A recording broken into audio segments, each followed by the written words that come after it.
We're going to be talking about love and intimacy. What does the Bible say about love and intimacy? What is this thing? Well, first, the Bible uses an interesting word when it describes this. It uses the word to know. It doesn't say, it doesn't use the word like intimacy or something like that. You're not going to find that word in the Bible. But it says to know. Genesis 4:1. And Adam knew Eve his wife, and she conceived and bare Cain and said, I have gotten a man from the Lord. We have this need inside of us to be loved. And all sorts of research shows that this is the case. As an example, they take baby apes. And if the baby apes don't get cuddling and stuff, what happens? They die.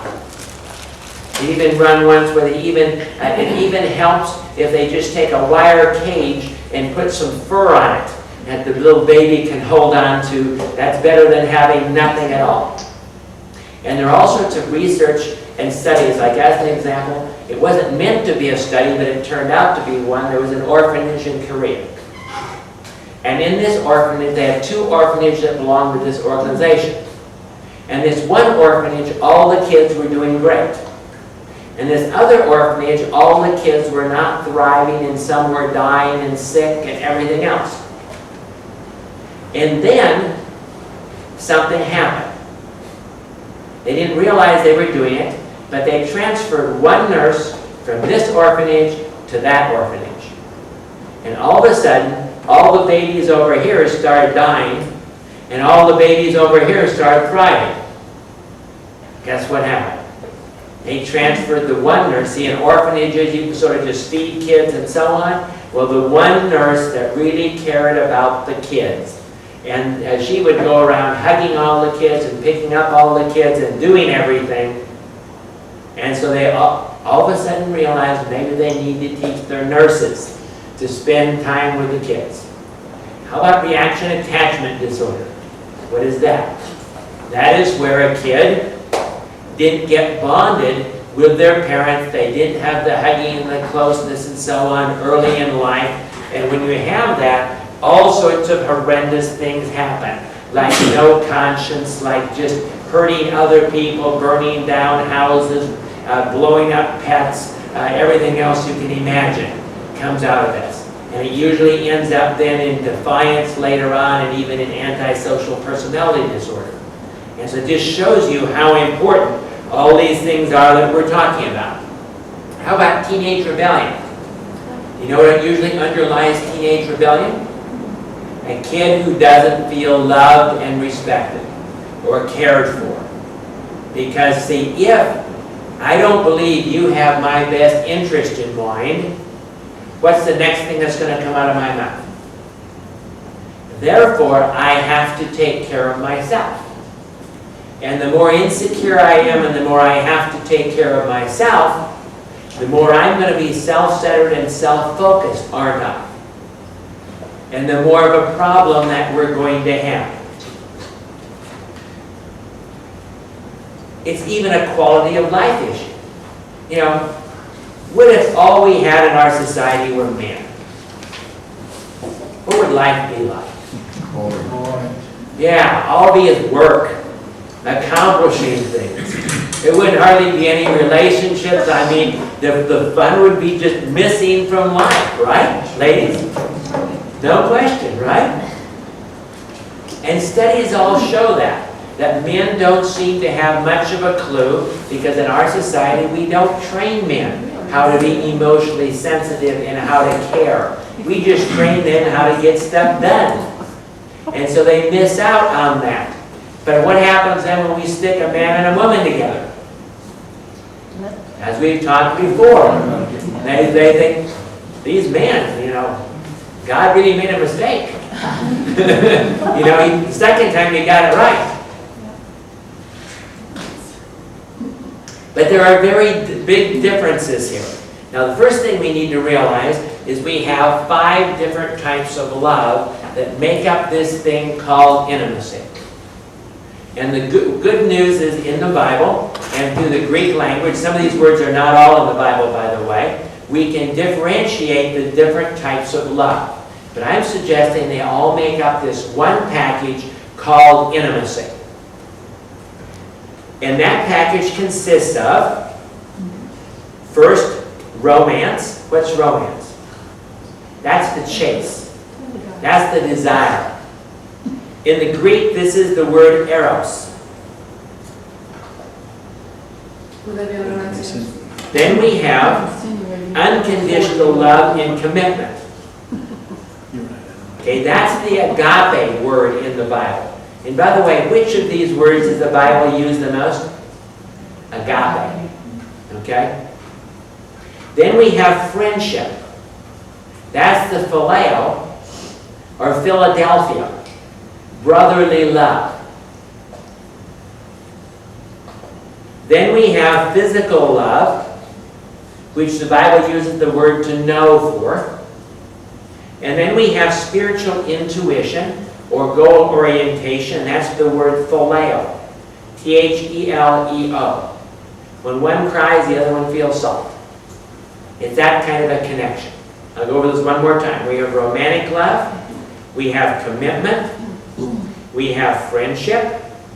We have sex. And we have spiritual intuition. Now, how do those all work? Well, they all work in unison. It's sort of like this. The romantic attraction initializes the relationship. The companionship builds it. The commitment stabilizes it.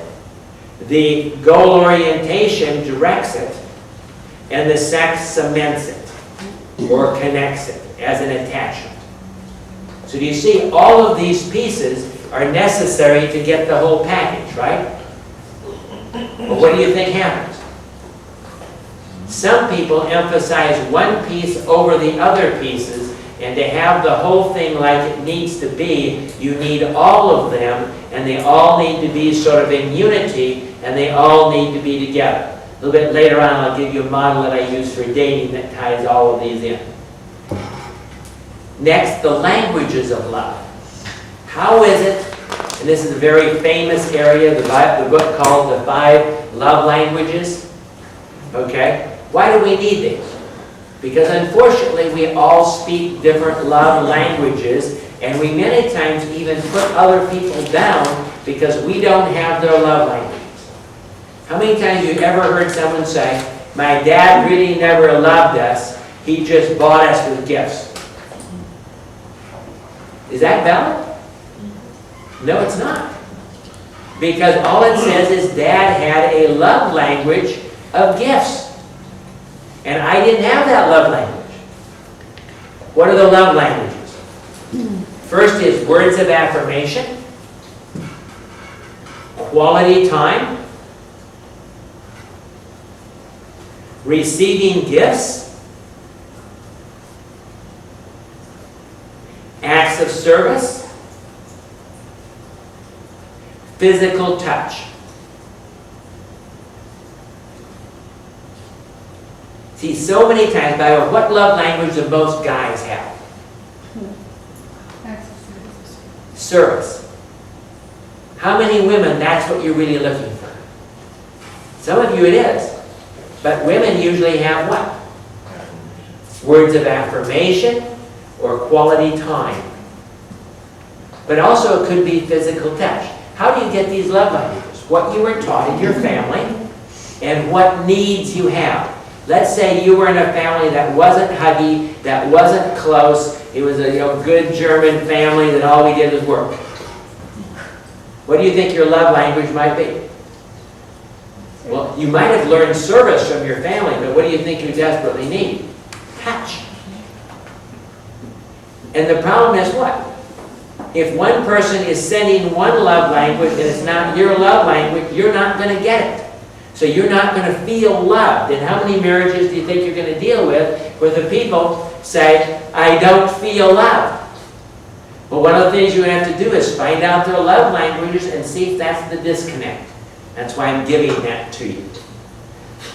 But what is love? Go to 1 Corinthians chapter 13, verse 4, but I'm going to give you my paraphrase. What I did one time is I went back and I looked up all the Greek words in the entire thing.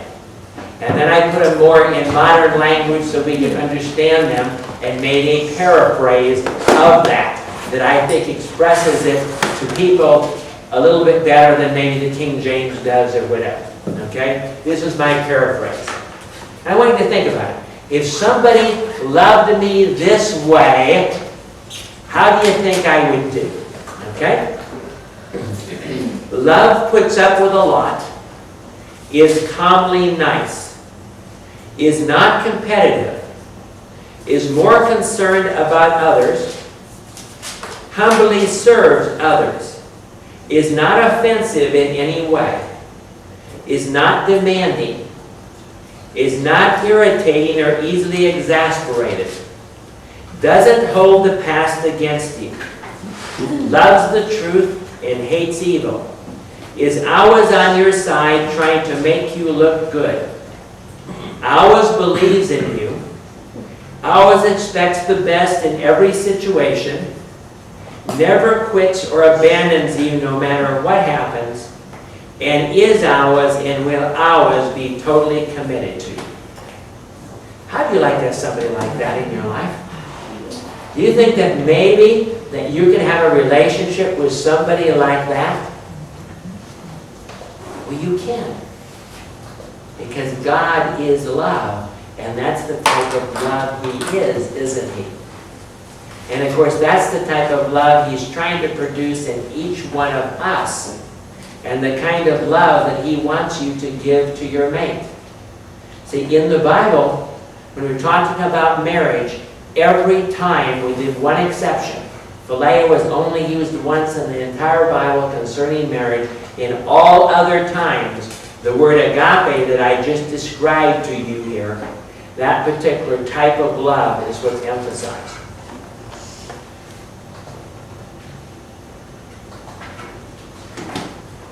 Listen to this statement. Too many years have gone by. My wife has thrown too many tantrums. My love has been dead too long. I can't love her anymore, and yet I have to consider the children. I'll settle for just being able to stand the sight of her. But how? Do you think they had a problem? But that's how bad we can get. How negative we can get in our marriage.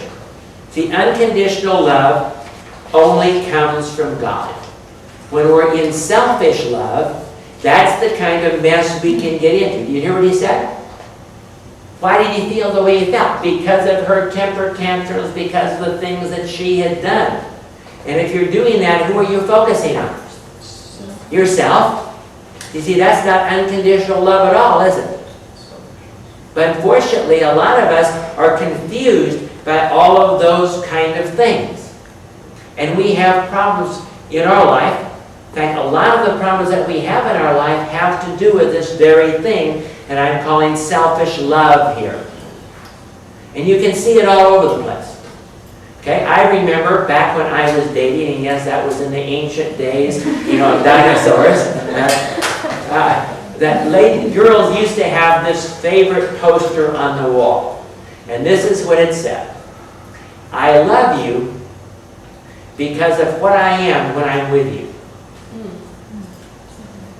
Now, what does that say? I love you for what I get out of you. That's codependency. You see that? Instead of me, see, what's love supposed to be?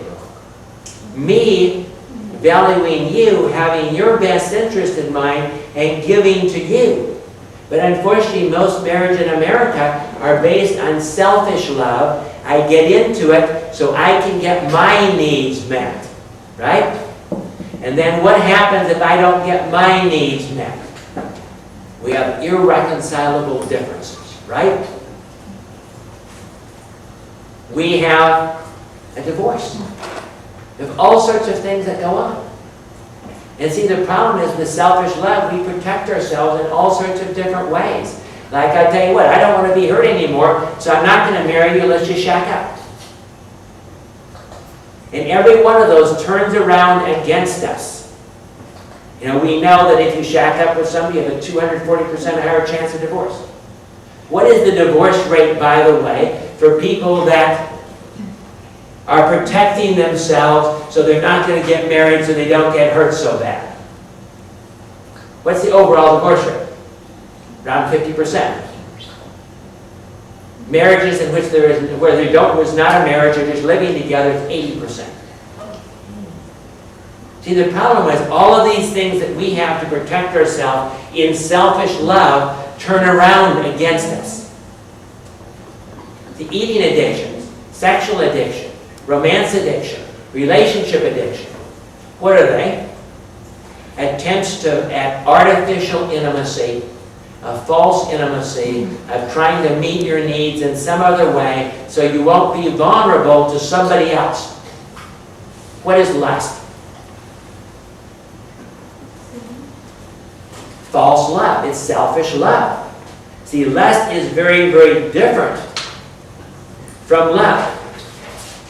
Listen to this. And I believe that this list may be in your Hidden Keys book. I'm not sure, but I believe it is.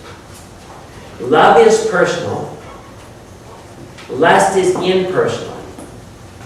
Love is focused on a particular object. Lust is unfocused and incapable of fixing on an object of love. It will go any place. Love tends toward faithfulness. Lust is a wanderer. Love seeks stability. Lust is short-lived. Love is an affair of the mind and the heart. Lust is an affair of the emotions and the hormones. Love is a manner of giving. Lust is a manner of taking. Lust is increased in strength by a lack in other areas. Which is why you have lust, because you're substituting it for some other area for real love. It's not the same feeling or drive, and therefore it will not be solved by married love. In other words, if you have a lust problem, just by getting married, it's not going to solve the problem because it's very different.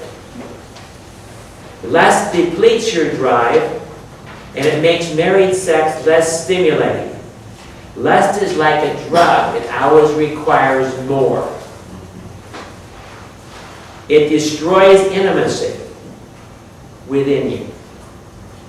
But see, a lot of people, why'd they get married? Lust. Well, guess what? You're going to have a problem if you can't shift that. Because how many people just want to be lusted after? Not too many people I know of, but that's why they want, but that's the epitome of the selfish love thing that I'm talking about.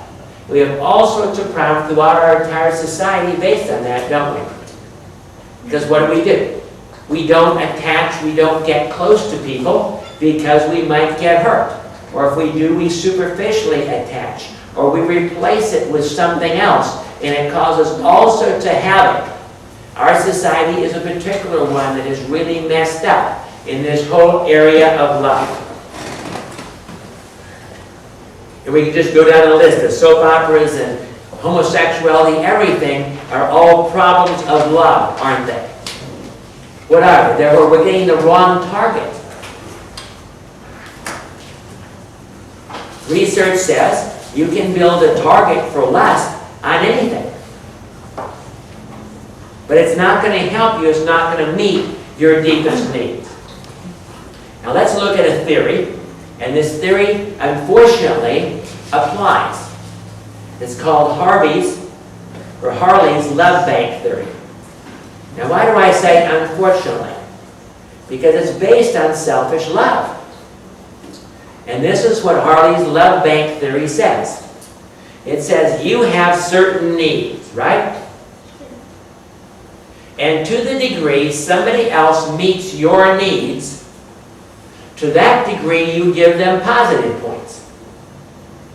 And to the degree they don't meet your needs, or they do things that you don't like, you give them negative points, right?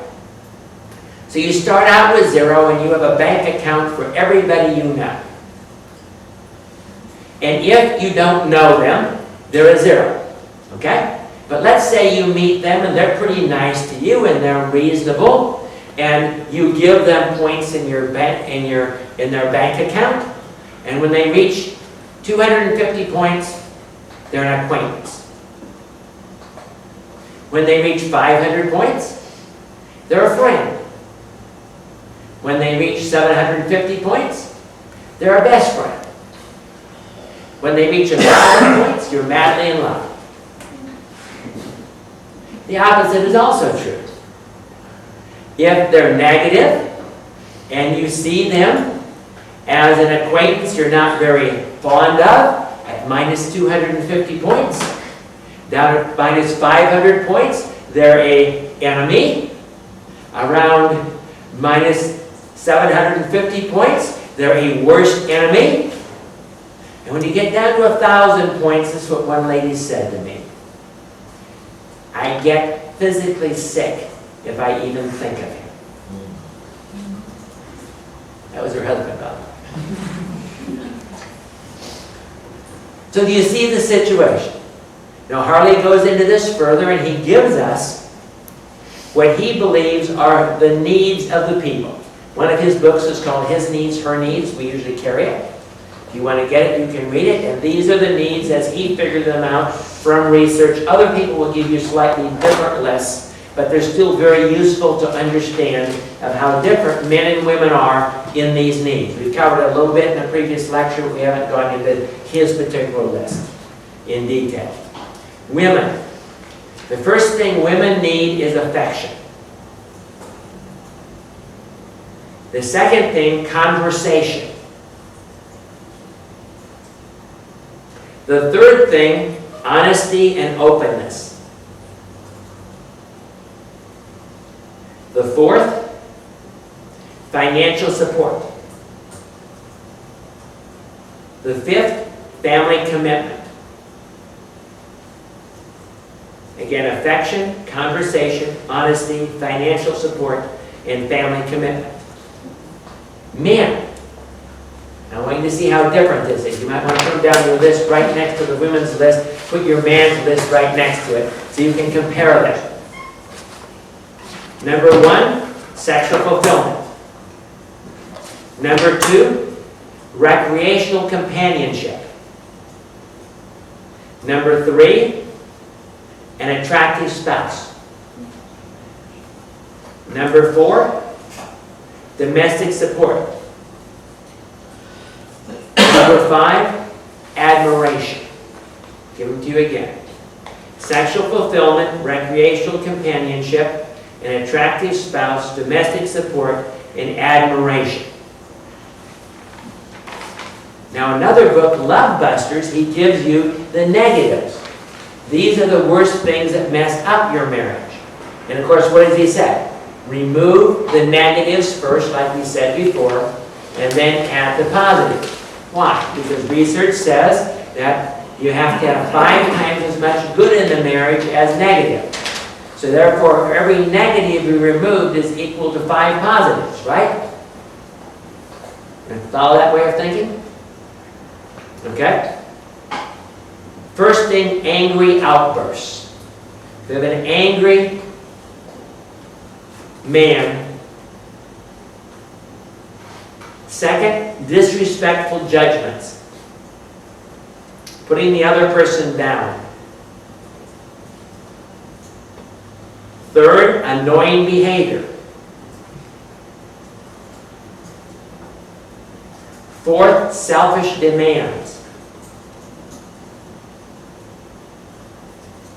And fifth, dishonesty. So do you see his system and how it works? In fact, he has what he calls 5 steps to romantic love. Now write these. I don't give you a lot of lists, but I'm just giving you some basics here. You can look into more if you want to later on. The first step is make a commitment. These are 5 steps to romantic love. This is his method for restoring marriages. Now, why am I not too happy about this? Because it's based on what? Selfish love. Okay, but unfortunately, most clients you get, what are they going to be married to be based on? Selfish love. So we have to be realists, don't we? We would rather have this, obviously they have this wonderful agape love for each other. Many times it's going to take a while to get there. The second is identify the love busters. Overcome the love busters.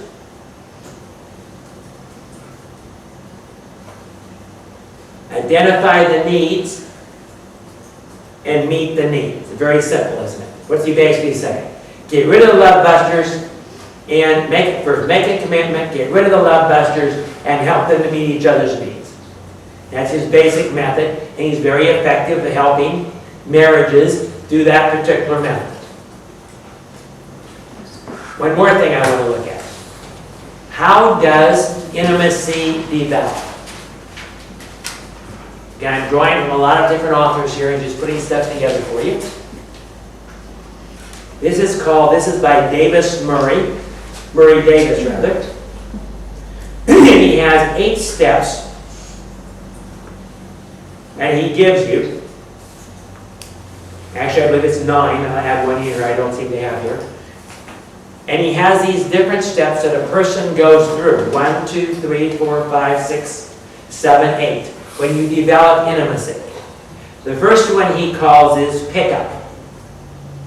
This is when you run into somebody and you start a relationship with them, become an acquaintance. The second step he calls let's get together. You have to get to the same place in the same time to start building a relationship, right? And all relationships are built this way. The third step he calls tell me you love me. What this step really is determining the kind of relationship you're going to have. How many of you know that everyone you run into, you're not going to have a romantic relationship with? But some people, if you want a romantic relationship, you send them signals at this point to say, I want a romantic relationship, or I don't want a romantic relationship. This is a courtship, this is a dating situation. You identify where you're trying to go with this relationship. Next one he calls getting to know you. That's exchanging private information, self-disclosure. Next one he calls do me a favor. Meeting physical or emotional needs. See, there are some similarities here. What was that? Do me a favor. The next one he calls pairing. What is pairing? It means that I'm now acting like a pair. When you go around, if you do things, people see you as, another term for this would be what? Steady dating. Okay, you're pairing. You're acting like you're a pair. Okay? The next one is coupling. The I becomes we. In this particular one, it would be like somebody calls you and says, do you want to do something? So I have to check with Joe today. Because you're seeing yourself as a couple. You're not married yet, you're seeing yourself as a couple. Then the next step he calls commitment. This is be the engagement and the marriage. And the last step he calls sexualization. Sexualization is basically we now are having sex in this relationship. Now the way I use that list, just so you understand, is I call it my chariot race. And in my chariot race, this is how I teach people to date and develop love. You both have a chariot. And each chariot has 5 horses. The 5 horses we've already gone over. Remember the commitment and all those Greek words? All the different types of intimacy. And the object of this chariot race is to take both chariots and to keep them even throughout the entire race course. And to keep all the horses even throughout this entire race course. What happens, as an example, if you're on your chariot, your spiritual horse hasn't left the gate, and your physical horse is married. Crash, the chariot flips over. And most dating relationships fail because the horses get out of order. In some Christian relationships, the physical horse hasn't left the gate, and the spiritual horse is crossing the finish line. So we need to keep these all even, and what I have the client do is take Davis's list on one axis, and their love, different types of love on the other, and then rate what would be appropriate in each one of these lines. And then when they come into counseling, I'll ask them, okay, rate the horses. Your romance horse, where is it? A number of 1 to 10 on the racetrack, where is your romance horse? Where is your commitment horse? Where is your goal orientation horse? Where is your companionship horse? And if the one horse starts going ahead or one horse is lagging behind, what do I have them do? Rein that horse in and speed the other horse out. And then I try and help them to keep both horses. In other words, if one of them is getting way ahead, like I had a client come in, and the guy, believe this or not, was complaining that the girl was putting her hand on his leg in certain inappropriate places. Well, what did I know from just that statement? Her chariot was about ready to get married, and his hadn't left the gate. See, that was not going to work, is it? But you see the tools that I'm giving you here. I have a tool we need to really get into and spend more time on here today, and that's what's called attachment. Okay? Because this is one of the main tools in dealing with love in your relationship. What is attachment? Attachment is a whole system that you have inside of you that's built in, and it includes your feelings for love. It includes your needs to be loved. It includes non-sexual touch. It includes sex. It includes everything and how you attach to another person. And I already told you attachment is critical. You can see it in reaction attachment disorder. Where do you get your ideas of attachment? Growing up. What research suggests is that there are 4 different types of attachment styles. 3 of them we call insecure attachment styles. 1 we call a secure attachment style. And I'll go into the research because the best way I can explain it to you. Okay? They were doing a study. Let me go to a piece of research first to show you attachment. First, about the 1950s, there was a doctor, and he was the doctor of a sanitarium. That's where they sent people that had tuberculosis. Only his sanitarium was filled with little kids that got tuberculosis and had to be removed from society so they didn't spread the disease. And at that point, they had no idea about attachment, but he saw some very interesting things happen. He saw that kids went through 3 stages when mommy came and dropped them off at his sanatorium. The first stage that would happen is when mommy was leaving, what would the kid do? So I hear huge temper tantrum, right? Okay? And after mommy left, what would the kid then do? Go into a depression. The kid wouldn't play with the other kids. The kid would just lay in bed and stare off into the distance. And then the third stage the kid would go to is the kid would finally get up and start playing with the other kids and start coloring pictures and so on. And they thought, well, the kid had adapted, everything was fine, right? But what do you think happened when mommy came back for her weekly visit? The kid would hide her pictures from mommy. Would not pay attention to mommy at all. Was more interested in playing with the other kids and with the nurses and the doctors than with mommy. What had happened? The kid had detached. See, if we have someone and we attach to and they're not safe, what do? we detach. And one of the things you're going to find in marriage and family is you're going to have couples coming into you that have had so much trauma and they don't feel that the other person is safe, and so they detach. What is it that we need in attachment? 3 things. The first, trust. The second is emotional availability.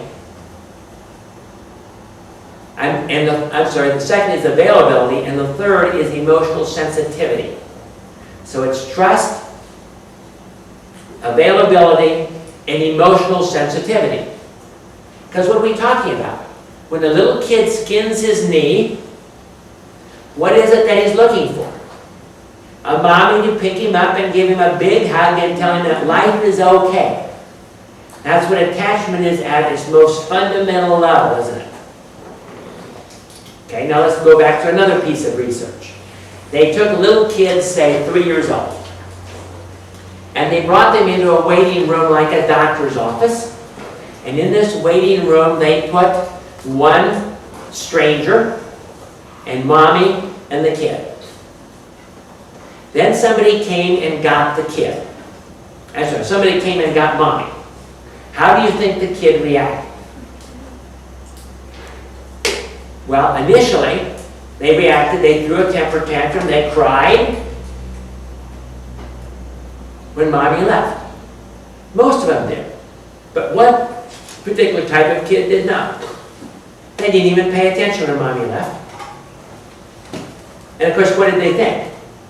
Well, this kid clearly must be very secure, right? Except they put monitors on the kid and they found that kid was just as distressed as the rest of the kids. But what really told the story is when mommy came back. Because the one kid, and we're going to call this kid the secure attacher, okay? And a secure attacher believes this: I am okay. I'm capable of receiving love. And he also believes that other people are okay, and you can trust them, and they're safe to attach to, and they will meet your needs. When the secure attacher kid, when mommy came back, the kid ran over to mommy, mommy picked him up, and within a minute or two, they were totally calm, and everything was fine. To the next kid, we're going to call the avoidant attacher. This is the one that didn't make any response when mommy left. And guess what response this kid makes when mommy comes back? Nothing. Because this kid believes that they are okay and they are capable of love, but other people are not safe and are not trustworthy. So what do they do in their lives? They rely on themselves, and they don't attach to other people very strongly. They attach very lightly to other people because why? I can't trust you. And if I can't trust you, am I going to make myself vulnerable to you to be hurt by you? No, what I'm going to do, I'm going to rely on my performance and my accomplishments, and I'm going to take care of me. And I'm not going to attach to you because I don't need you. Now, it's not that I don't need you, you see. It's I can't feel safe with you, so I'm not going to try. That's what we call them avoidance. They avoid attachments. Then there was another kid. And this kid, when mommy came, would run up to mommy just like the secure attacher, but was never satisfied. Even when mommy picked them up and hold them, they would squirm. And no matter what mommy did, it never seemed to be good enough. But they wanted to be near mommy, but they were never satisfied. This is what we call the ambivalent attachment. Ambivalent means this: I don't think I am worthy of love, and I have to perform to get it.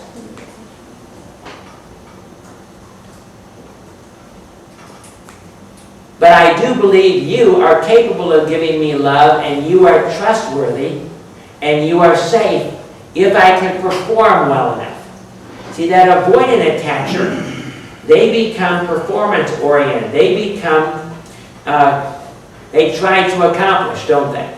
The ambivalent one is a people pleaser. In other words, if I can be good enough, if I can perform well enough, if I can make myself good enough, then you will meet my needs for love. The problem is, can you ever be good enough? See, that little kid saying, well, was I good enough for Mommy when I was gone, so Mommy's going to pick me up and meet my needs. And then we had the last kid, and the last kid we call a disorganized attachment. And these are the ones that have usually been abused or have had bad experiences growing up, and they believe that they're not okay and everybody else is not safe. So here's the quandary. Here comes Mom. If I run to Mom, sometimes she hugs me and everything is fine, and sometimes she throws me across the room. So which one is Mom going to do this time? So that kid sometimes will run with a stranger. Or sometimes that kid will beat on Mommy for being gone, or sometimes that kid will hold on to Mommy and never let go. And these kids are very emotional. So you see, very emotional people in a marriage, that's what's going on. Now what happens when we marry these people? You get all sorts of different configurations and different things that happen in the marriage. What if we happen to put together two secure attachers? They're going to be fine. That's what we're looking for, right? Because they're not going to be over distraught about what the other person does. They're going to just be there, and they're going to be strong. And if the other person doesn't do anything like they should to meet their needs, they're going to say, well, big deal. God's going to meet my needs anyway. What if we put together two avoidant attachers? They're not going to attach very much. The needs aren't going to get met very well, are they? Okay? What if we put together two ambivalent attachers? It's going to be a whole people thing, isn't it? They're both going to be trying to meet each other's and get everyone to like them. Everything's going to be, they're both going to be trying to perform for each other, and it's going to end up being pretty crazy. What if we put together two disorganized attachers? Fireworks. Because see, disorganized attachers are really a combination of the ambivalent and the avoidant. And you never know which one they're going to be at any given time and who they're with, and they're both going to be doing it at the same time. So we're going to have approach avoidance, aren't we?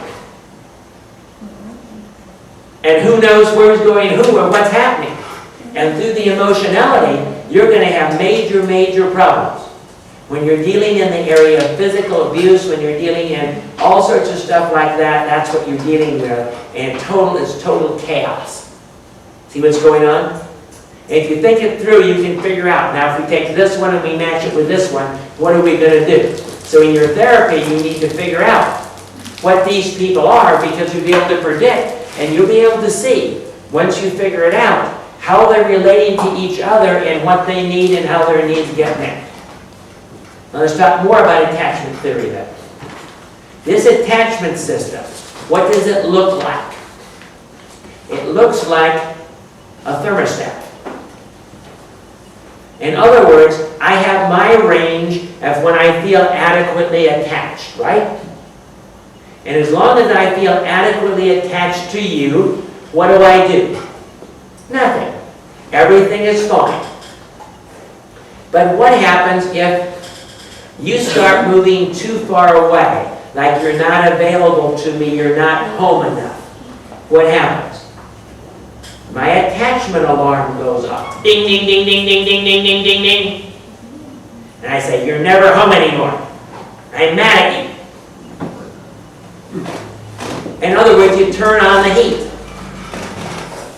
But if you get too close, and we're spending time all the time together, and I'm starting to feel smothered, what happens?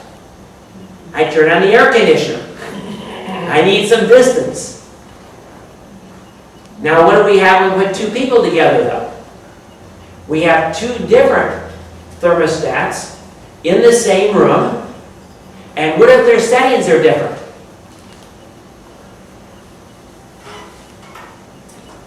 This one's going off, so this one turns on the heater. What does the other one do? Turn on the air conditioner. So you see, one of the jobs in dealing with this is trying to get them aligned where they have the same needs. And so you got all sorts of interesting things. But here's another thing. This is one of the major uses of attachment theory. Helping people understand that the only thing the scared little boy and the scared little girl want is to feel love. And all those fights they're having, and all that cussing, all that hitting, all the stuff, they're simply attachment alarms. And the truth is, the more bonkers they're going, it just shows you the more desperately they just want to be loved by the other person.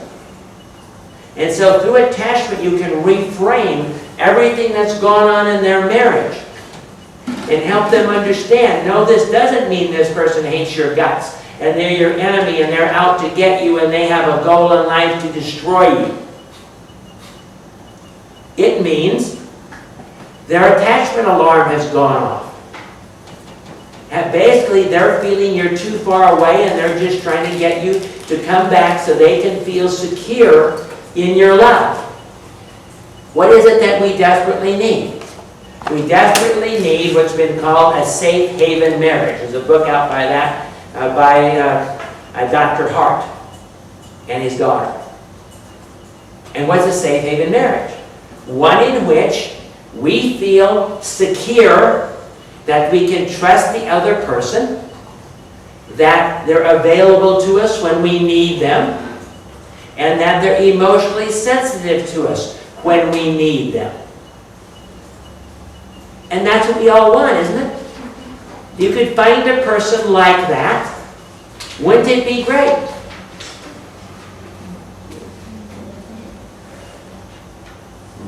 Of course, are we ever going to find anyone that perfect?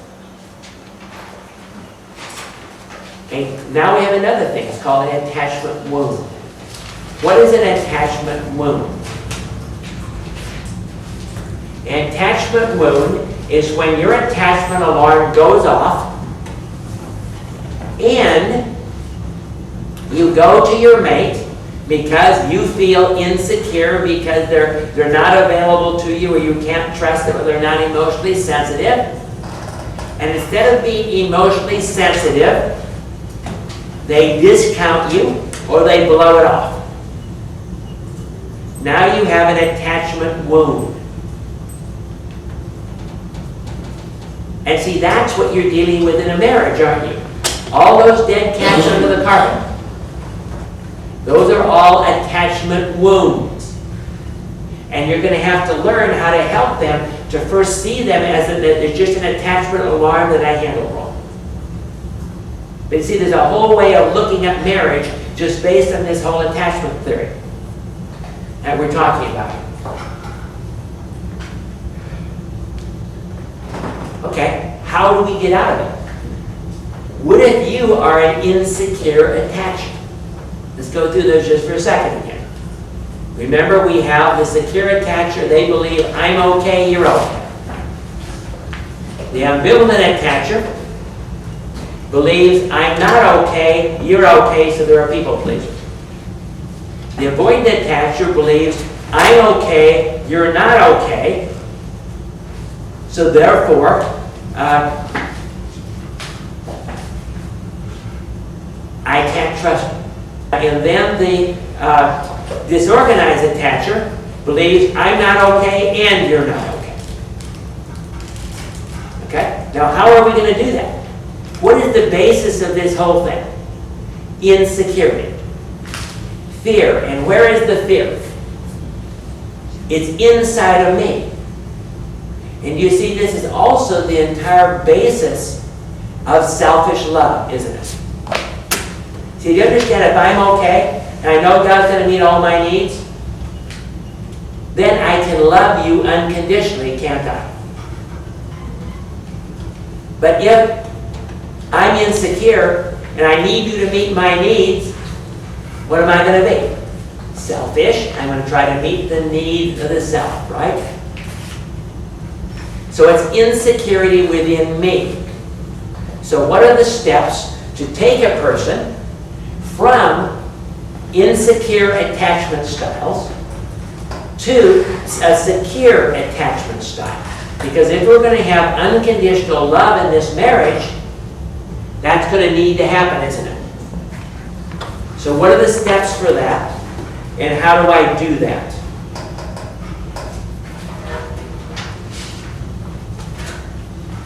The first step is, I've got to get them saved. Why do you have to get saved to come out of this?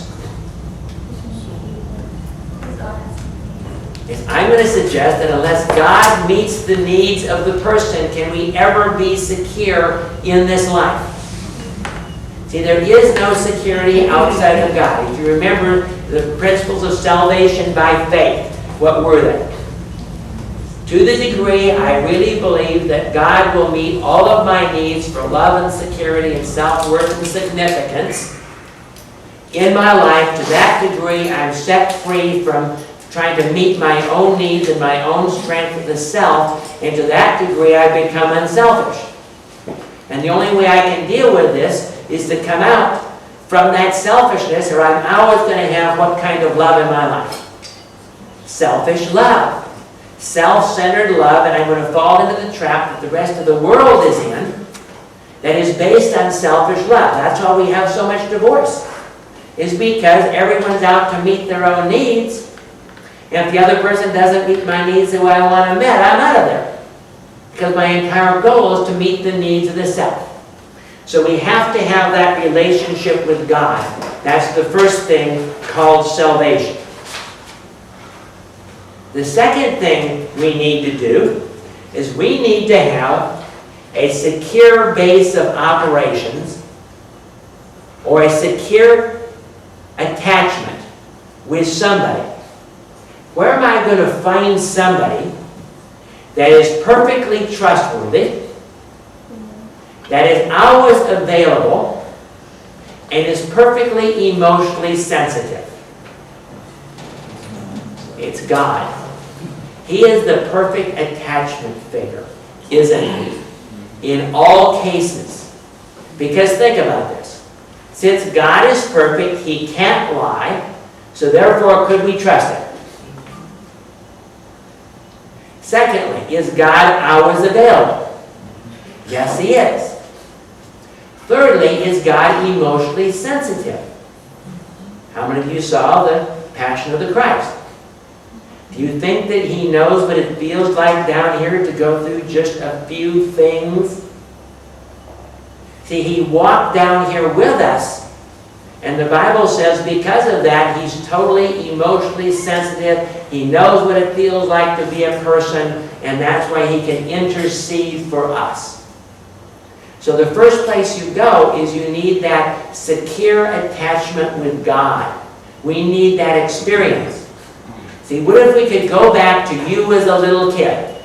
And by the way, when you're evaluating this stuff, many times to figure out these attachment styles, you got to ask them, how did they relate to their mom and their dad when they were 3 or 4 years old? Because how did we learn our attachment styles? No one taught them to you. You learn them by experience. And it's those experiences. And if that's the case, what would be another thing you could do to help a person get a secure attachment style? How about theophostic counseling? You could take them back there and help them see that their parents really did care for them, and if not, God was still available for them to crawl up on his lap, right? So we have to develop that relationship with God and get them to crawl up on his lap. What would be the next thing that we need? We need to see ourselves as God sees us. How does God see us? We are His wonderful, fantastic children. He made us in His image, and He said we were very good, and He loved us enough to sacrifice His Son for us without our works and without performance, right? So how does God see us? Grace, unmerited favor. You are okay just the way you are. God loves you and values you just the way you are. Because to change our attachment style, what are we going to have to believe? I am lovable, and other people and God can love me and accept me just the way I am, even if you know everything about me. Right? Okay? And the next one even gets harder. The next one is, I have to start seeing other people as God sees other people. How does God see other people? Not as perfect, but His dear children that He loves and values just like He values me. How do you live with a fallen man or a fallen woman? You trust them to the degree they're trustworthy, and you trust God to make up the difference. Do you see, in order to be a secure attacher in life, you're going to have to rely on God to make up the difference, because how many of you know that there's no one out there that is perfectly trustworthy, always available, and emotionally sensitive to you? But that's what you need in order to be able to securely attach. So what do? We have to add God into the formula. And how about ourselves? We also have to add God into our formula, don't we? Because what? Anyone out there perfect yet? Anyone out there not messing up at all yet? But see, God already provided that, because we are in Christ and Christ is in us, and it's based on His merit, it's not based on our merit. That's what makes us lovable and acceptable to other people. So do you see what I'm saying? It's me plus Jesus that makes me able to accept myself as being worthy of love. And it's others plus Jesus that make them acceptable as attachment figures to me. And therefore I can be a secure attacher in my life, and it will change everything that goes on in my life.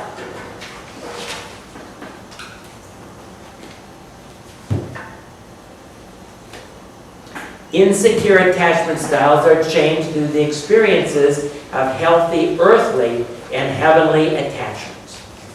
So it's a combination of how I do. Because remember, how are we going to fix experience?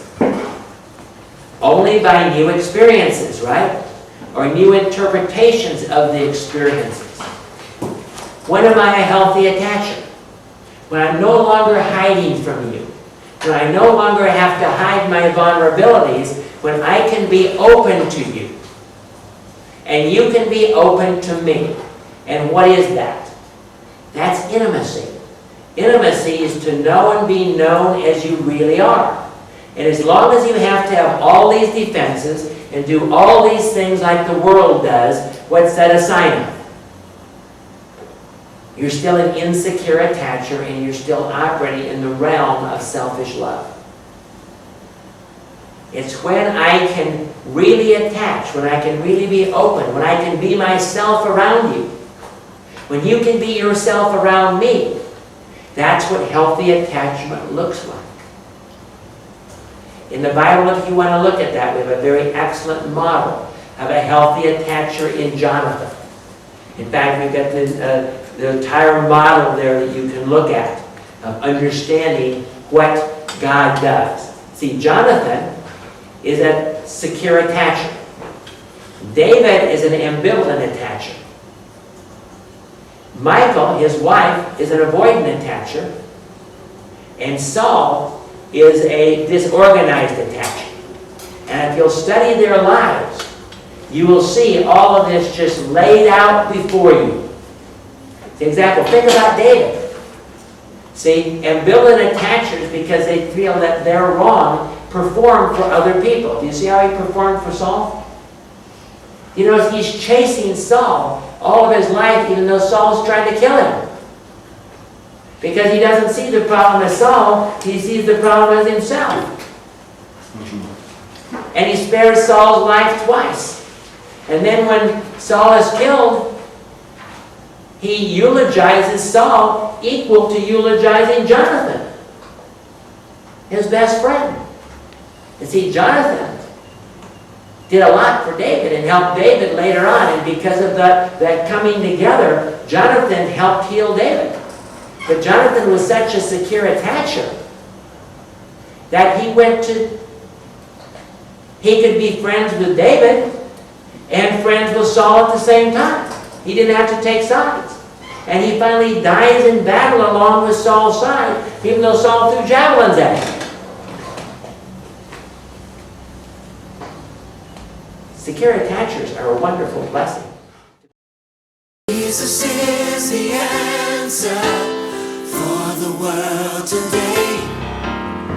Above him there's no other, 'cause Jesus is the way. Jesus is the answer for the world today. Above him